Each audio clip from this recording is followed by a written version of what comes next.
তাহলে যে সুযোগ রয়েছে, আমি আপনাদেরকে একটি জরিপের কথা বলেছি যে এমন একটি পরিবেশ বাংলাদেশে তৈরি হয়েছে যে আমরা যদি আমাদের সিদ্ধান্ত গ্রহণ করি যে আমরা সমাজের ভালো মানুষগুলোকে বাছাই করে করে আমাদের নেতা নির্বাচিত করব, তাহলেই আমরা সেই কাঙ্ক্ষিত সোনালী দিন, সেই কোরআনের বিজয় লাভ করতে পারি। এখন আল্লাহ রাব্বুল আলামিন আমাদেরকে এই সমাজে ভালো মানুষ নির্বাচিত করার ব্যাপারে বলেছেন কি বলেননি? এবার আমরা কোরআন থেকে জানার চেষ্টা করব আল্লাহ রাব্বুল আলামিন আমাদেরকে কি বলেছেন।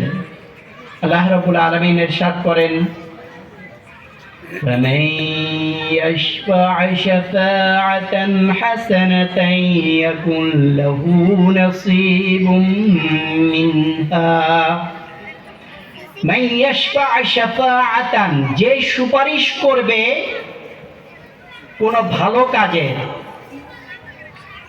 يَكُنْ لَهُ نَصِيبٌ مِنْهَا, সে ওই ভালো কাজের অংশ পাবে।